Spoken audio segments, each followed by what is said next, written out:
Welcome everybody to the F4 Hunger Awareness Show. It's my goal to feed 1 billion people before I die. We want to bring awareness around the issue of hunger and food insecurity.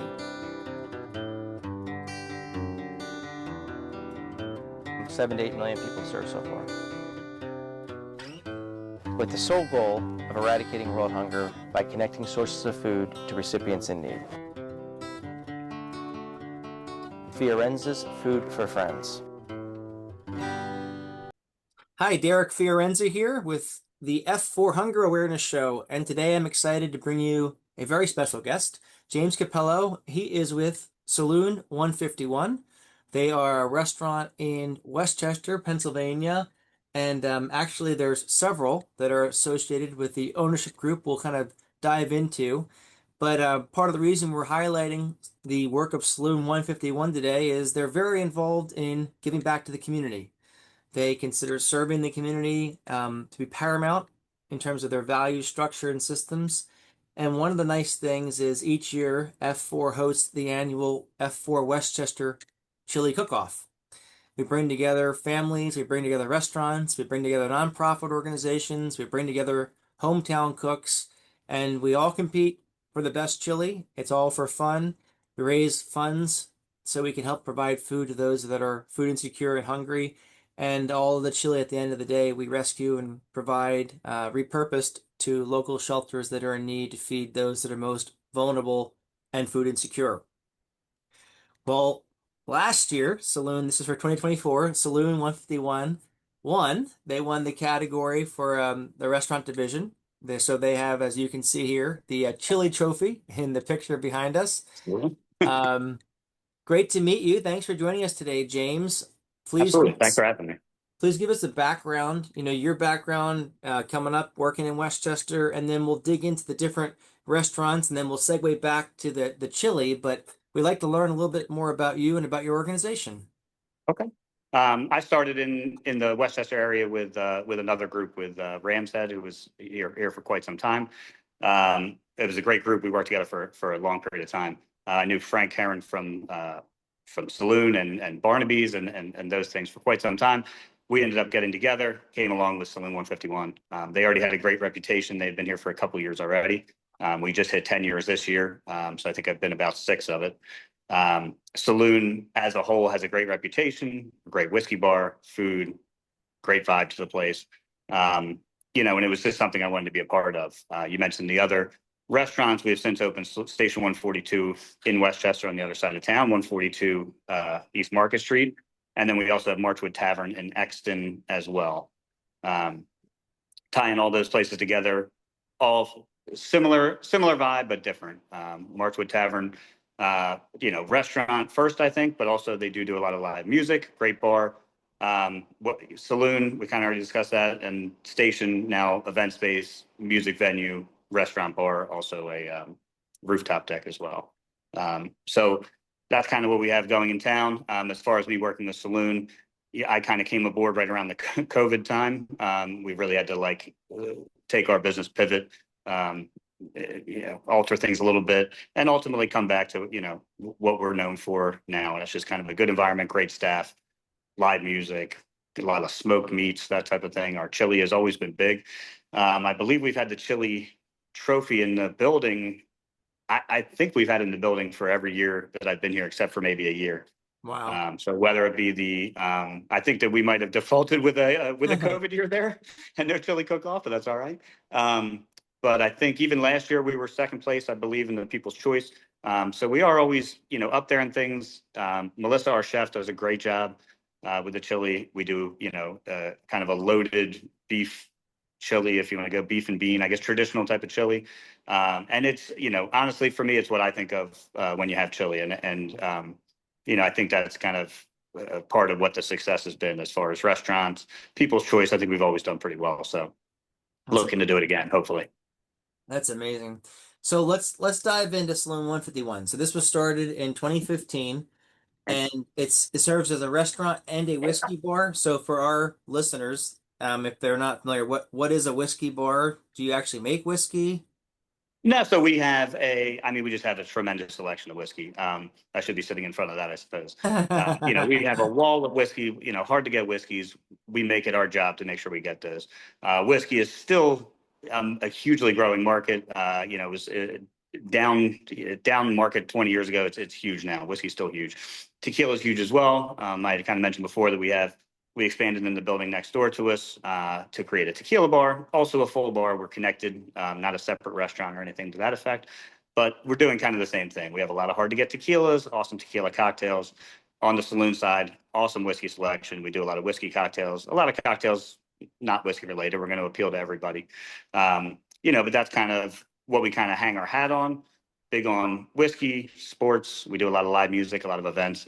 If you're here for a day, there is something going on, whether it's Quizzo, live music outside. I have somebody setting up music now for this evening.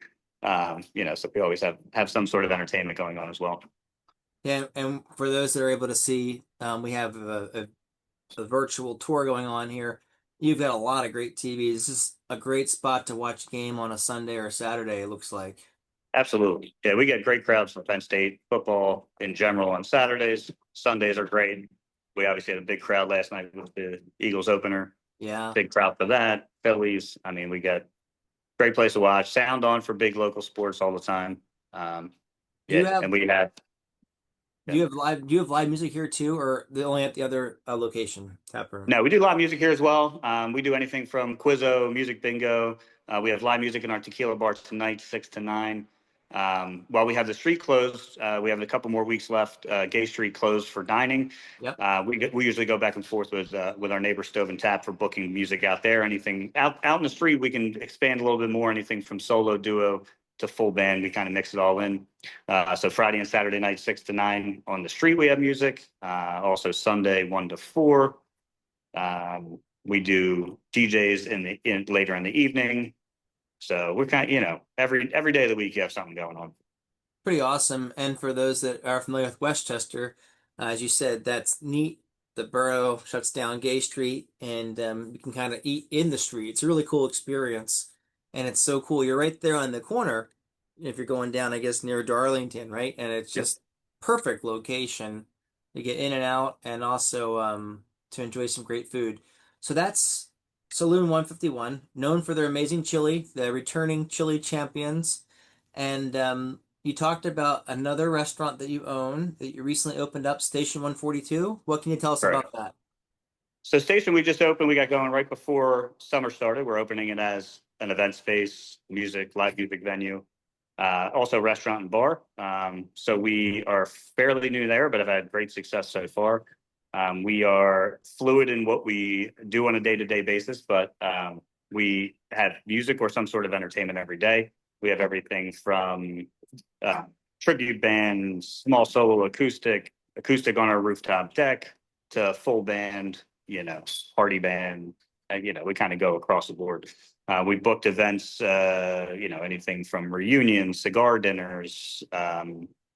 We have events with the School of Rock. So we're kind of all over the place with the station as far as we function 100% as a restaurant and bar. Our hours are a little bit less than Saloon as far as opening at 4 on a lot of weekdays as opposed to open all day. But we're still there serving full lunch, or excuse me, full menu, full bar, and then a lot of events. So it's definitely a cool place to check out. Our social media is a great place to check out upcoming bands and some things to those effect as now. Our website, which you have showing now, is accurate as far as what we're showing, but we're kind of in the process of getting that a lot more interactive. We do have some events that are ticketed, some events that have some cover depending on the size of the groups that we have play.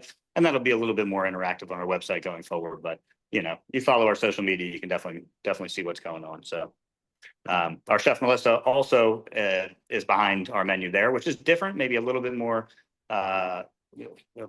elevated than Saloon, I would say, as far as the product that you're getting. Both great. I don't mean that. I just mean as far as, I guess, the scale of the food. And she does a great job there as well. So I think she'll be behind, but probably giving them a little bit of leeway as far as a competing chili to Saloon. So I think that while she's behind both, her heart's got to be at Saloon winning on this one. So Station will have to bring it a little bit. They're going to have to do some on their own to take it from Saloon. So So I'm just thinking this in my head. This is like really restaurant and music venue. There's not many like this around. No, and I don't know that I want to go out of my way to promote now. Yeah. I No, but don't I'm just know. saying, like I No, there remember, really isn't. yeah, You years ago. have, I was gonna say years ago you had the Paddock in Devon, you had Da Vinci's in yeah, Collegeville, both closed. John Harvard's before them, but yeah. there's not a lot of places where you can actually go and have live music anymore like that.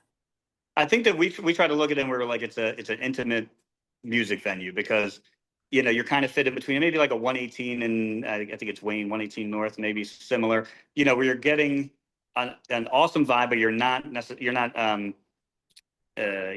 not sitting in like an amphitheater. You still have that bar feel. You don't have to be right in front of the music. You don't have to be seated. You're not in a seat. You can go and have a nice vibe of a bar atmosphere, but also get killer music that you're seeing in a bigger venue as well. So And these are mainly local acts, right? These are all local music. I would say local, regional so far, but we would not be opposed to expanding to some national acts and stuff like that as well. So, it just kind of see where we go with things. But right now, I'd say local, regional, we probably, we do expand out a lot. A lot of bands that probably play in Jersey Shore, Maryland, so it is drawing from the area. But we also make sure that we stay in tune with the local artists as well. We have uh, a lot of local acts come through. A lot of the solo stuff. We have a lot of bands that we're trying to move up, get on the weekends and stuff like that. And a lot of those are local guys, so that's certainly important as well. Yeah, we'll definitely connect you to the bands that are playing. They're playing for free at the Yep, Chili Cook-Off, which is kind of cool. But I know they're always looking for good venues. What's neat is you absolutely. guys have a rooftop too, the third floor. Yeah, so rooftop decks are not something that you see too frequently, in the area or in Westchester for sure. So we are fairly new with the rooftop. We're serving out there currently. As far as fully utilizing the space or getting where we're going to go with it, I don't know that we're there yet, but definitely a cool spot. You come out on a Friday. If you come out tonight, we'll have live music out there on the deck. I think 5 to 8 tonight. So definitely a cool spot. I mean, if the weather's nice, we're open up there and we're pretty busy. So it's a cool spot to hit. Yeah, this place is awesome. So you have acoustic on the third floor. The first floor is where you have your live bands, and then I guess some nights, like Tuesdays, like you'll have a karaoke. That's kind of cool. Yeah, karaoke's brand new. I think it's gonna do very well. We did really well the first 2 weeks. We do karaoke at Saloon as well on Friday nights, and we do Okay. really well with it. But it's something different to do it on a Tuesday, doing it on a stage in a full sound. We run it off with our DJ currently, but we're also going to include some full band on occasion, full band backing, which I think will be pretty cool. I mean, it's a different experience to be able to, do karaoke with a legit system and a space like that with a sound system like that. So it should You be pretty do cool. you do a lot of theme stuff. I noticed you guys do a lot of like cool theme things. Yeah, they're following along with did stuff behind WCU as far as starting off the Yeah. year. We did excuse me, I'm thinking what other thing we did a Christmas in July that they like went all out for. Yeah, so we do try and theme it. Our bartenders and staff really get involved. The musicians will get involved as well. If we're doing a theme thing, they'll always tie in. If we already have bands booked, they'll always tie into what we're kind of theming for that week. So it's been Yeah. pretty cool. We're looking to, they really go all out with decorating and stuff for the theme. So we're trying to change it every couple months. To keep things fresh. But it's a cool place. You got 3 floors, and they all kind of appeal a little bit differently to people. So pretty neat. And talking to Melissa, she was telling me a little bit about the stage. You guys built the stage. We did build a stage, so it was oh man, it's escaping me right now. I can't think of what the music venue was, 15, 20 years ago. But since then, there's been a couple of iterations of people being in that space. They had built a kitchen where the stage used to be way back in the day. Can't think of the name, but anyway, they since put a kitchen in there. We obviously want to function as a restaurant and bar as well, so we would certainly not get rid of the kitchen. So we really had to build out from where it was where that building was many years back when it was actually functioning as a music venue. So we're kind of the new iteration of we're a live music venue. We put all back in, top of the line sound, lighting. It's definitely awesome. The stage is to say it's an intimate setting is an awesome spot the way we put it because when you're on the mezzanine, you're looking, right down on the musicians. It feels like you're right on top of the show. It's pretty cool. Yeah, it's like I forget that one place in Philadelphia, but I've seen some shows at, and there's 2 floors, and I know exactly what you mean because I've been inside your restaurant, and I bet it's really cool to watch the bands from the second floor. Yeah, it's a cool experience. Definitely worth taking a look at. And as people get a look at it, they're coming back. It's definitely something different for Westchester. So you can feel like the difference. You guys are hitting two markets, right? I got the like feeling of like the football games, the saloon. I got the feeling of like music and theme nights, having fun with the ta Station 142. It's like two different offerings for the community. It is, and I think opening up a second location in the same town when we're successful at one is, can be a concern, and to make sure that we differentiate enough.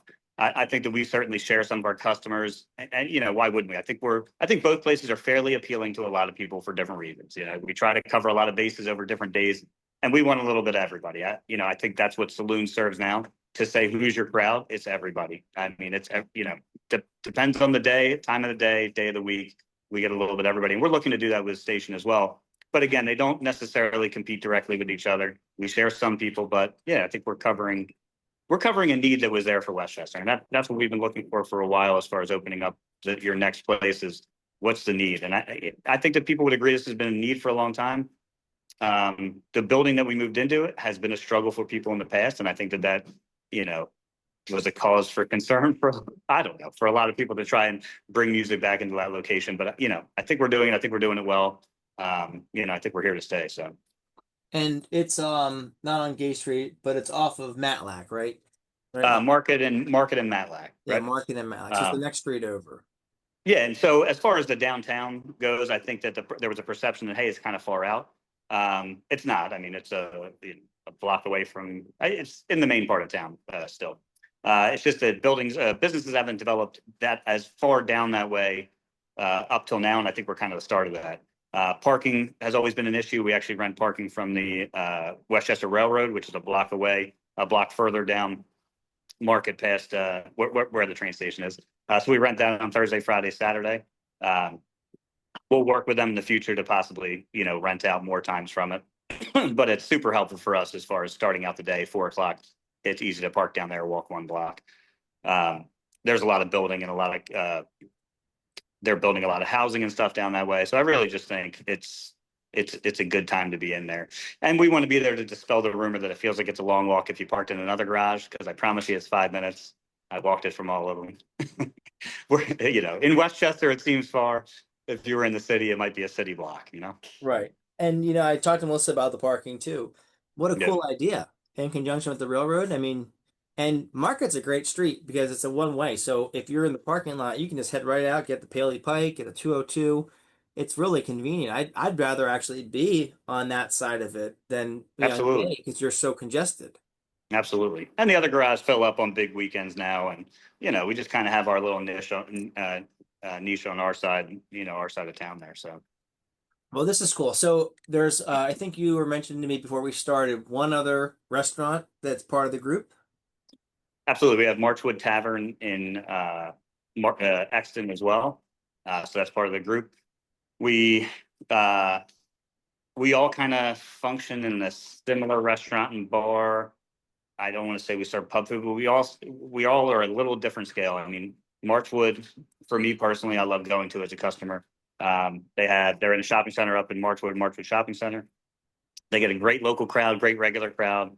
Always a good time to go sit at the bar. Always entertaining. The food there is awesome. I don't want to. That I guess you would say a pub style food, but the chef there does a great job. Specials are elevated. I mean, he does an awesome job with the food, and you also see a lot of music there. So Station actually, probably borrows some bands from Marchwood, which you wouldn't think. It's in a shopping center. It's not a big venue, but they get some pretty good bands in there on Friday and Saturdays. Um, they're a great place. And they have a ton of TVs. Great place for sports on Sundays. Great place for fills. Yeah, Marchwood's a cool spot. It's a little bit different because it's a place you got to drive to. Once you get into the borough, you get a lot more just diverse crowd of people happening upon you, and things like the chili cook-off bringing tons of people in that don't necessarily know the area and advertise for us. And Marchwood's, you're going to it, so it's more of a destination, but definitely a really cool spot. Yeah, and so what's cool, my business I run is in Exton. So I live out in Coatesville area. So I know Westchester and Exton are so different, right? Exton has this more of like a businessy feel, whereas Westchester's more of Yeah, a community feel. And it's neat that there's I know exactly where this is off 100. It's neat yeah, that there's a nice restaurant like this that has a lot of like those still community values. It's, absolutely, putting the customer first. And you know what I'm really absolutely. curious about? I want to know. I want to talk a little bit about what it was like getting through COVID. Yep. That is something that I feel like I talk to a lot of businesses, and I'm always curious, specifically the restaurant industry. That had to be such a hard time. How did you guys adjust? How did you make it through? Because you started Saloon in 151 in 2015, so 10 Yeah, years. You went through COVID. That was in like the heart of 5 years in. it was. It was also, in the heart of a busy season for us. So I think they shut down the restaurants right before St. Patty's Day, I think. It was, certainly different for me. I've been in the restaurant business for a long time.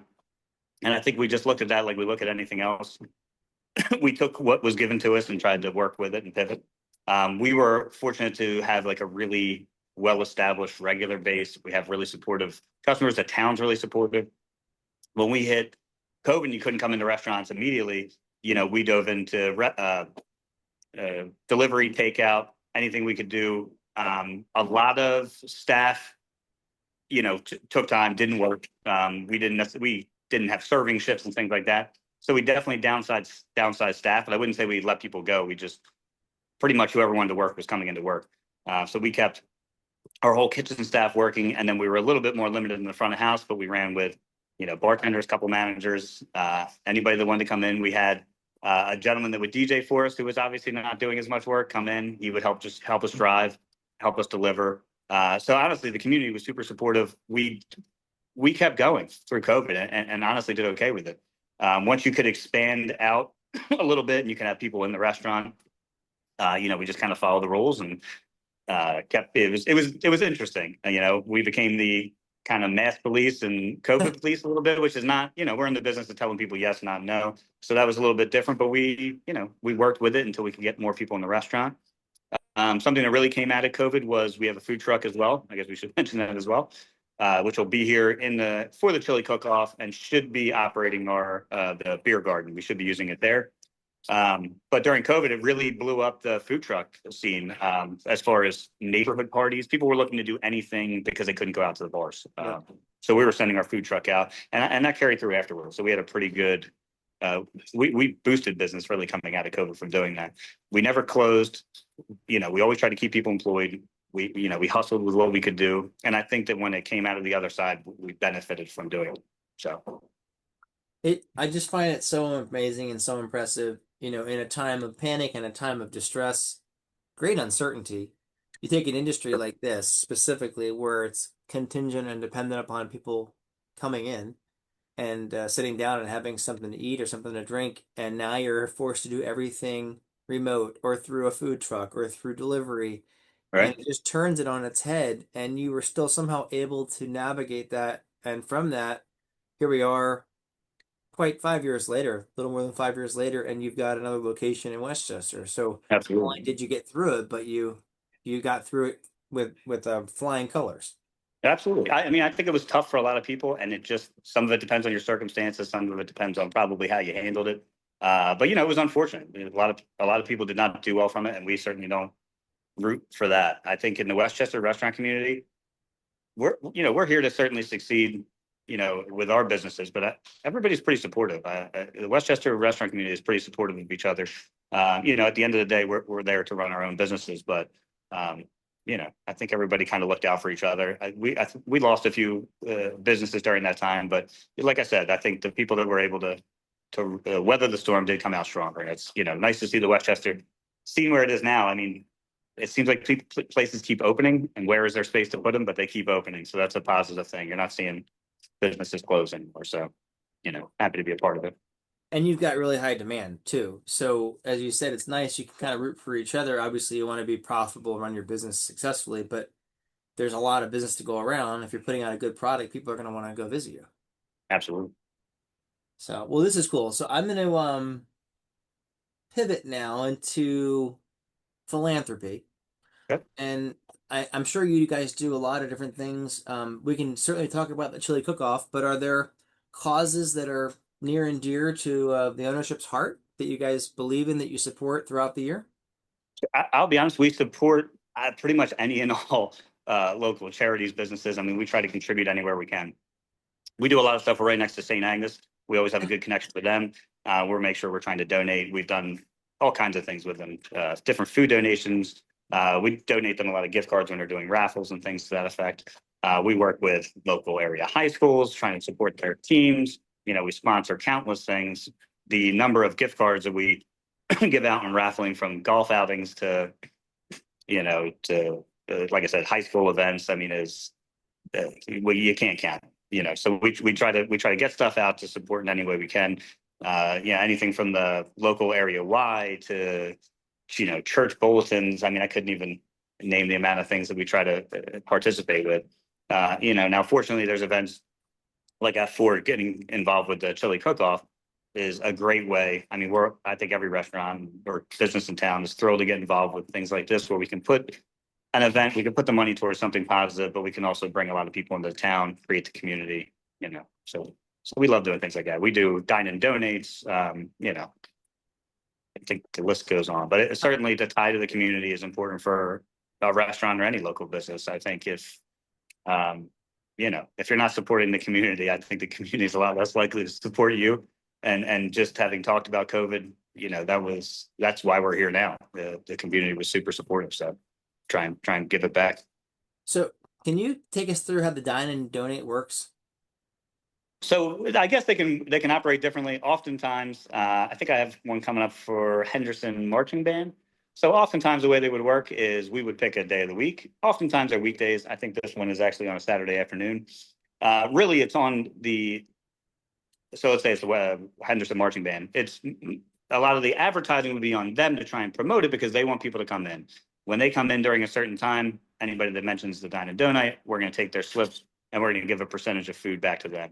A lot of them are very successful. If they're less successful, we're still always donating some proceeds, to the event to make sure that they're coming out with that. So really, it's kind of a promotion on both ends. They're trying to, it's their goal to get people out to the restaurant. We want as many people as possible, as well as a lot of new customers often, and then we're going to give back to the cause. So we do a fair amount of dine and donates. They're usually pretty successful, and I think we're generally happy on both ends of it. So So you return a percentage of the purchase back to that charity, so they can use it as a absolutely. fundraiser, but also as a building bonding event. Absolutely. I think we just recently did. So we have Henderson coming up. We just recently did a lot of high school sports teams. We've done stuff with St. Agnes. I think we have Safe Harbor. I think or the Westchester Food Kitchen. We most recently did with Station. So there's always something. I mean, Station's been doing a bunch of them, at least once a month on Sundays. Have been doing one, and they've been very successful. So, anytime people want to reach out with any interest in them, we're happy to try and make something work. Yeah, it's incredible. I am always astounded at the generosity of businesses. And one thing I always think of as a consumer, I want to patronize and support the businesses that are giving back to the community. And there are a lot, like you said, in Westchester that believe in that. But you guys, Absolutely. have done so much. I mean, you've supported, for example, this event, which was run by the Rotary for many years, the Chili Cook-Off. We took it over last year. And James, when we took it over, I had this vision for it that we would make the entire event an event that would promote awareness for hunger and food insecurity. And you think about how many people go hungry every single day. It's like, I think the numbers nationally are like 1 in 4, 1 in 5%. Chester County, where we are, it's maybe 1 in 6, 1 in 8 people. But when we say you're going hungry or you're food insecure, what that means is you don't know when you're going to eat again. And I don't know about you, but I love eating. And Absolutely. we're Italians, right? So I like to Sure. eat, and I like to make food. I like cooking. I like consuming food, and it's so heartbreaking when you think about how many people are so vulnerable and suffering. And the extension of that is it could be any one of us. Yeah, absolutely. We're one health scare, we're one job loss, we're Absolutely. one family issue, someone in your family gets sick, God forbid, and then all of a sudden your resources are redirected. You can't afford to make your monthly mortgage or rent payment. And before you know it, you might be in a position where you need food.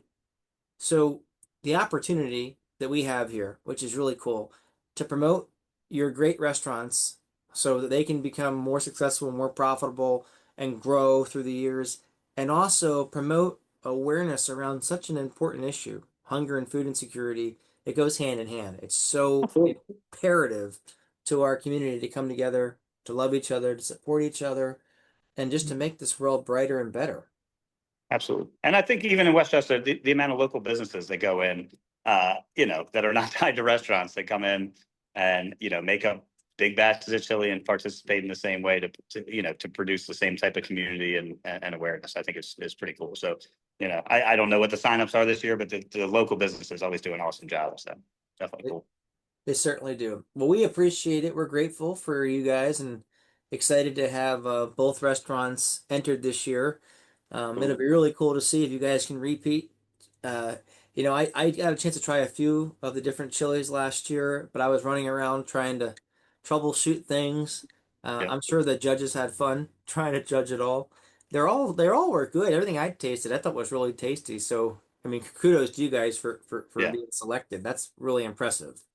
Yeah. We hope to win again. It's certainly a personal preference. So we'll see where we go. What as we get ready to kind of wrap up our conversation, what key things do you want to leave with our audience today, either personally or about your organization that you just think you'd like the last ideas to be left with them? I mean, I think the biggest thing for Saloon Station, especially being in a small town, Marshwood as well, is just you know being involved in events like this where there's a sense of community. Like I said, if just bringing up the COVID thing was the key point, it's that the community is what kept us going through that and what kept us going stronger afterwards. Our tie to the community in any way we can support, any way we can support and make our community better is great. Westchester is like a super vibrant town now. The chili cook-off has been an awesome event for years with the Rotary. Last year went great with you guys, and just from hearing about planning and stuff going forward, it just sounds like it's going to grow and get better. I mean, we're going to have to figure out more streets to fit people on. So that'll be a good problem to have. So more parking, might be More our part. issues. Yeah, I mean, I think we're just thrilled to be a part of that community. Yeah, That's supporting awesome. if we can. Yeah, we appreciate that, and we're doing a food drive this year too. So we'll be collecting non-perishable food items to benefit the Westchester Food Cupboard the day of the event, and all month of September we're doing that. But Okay.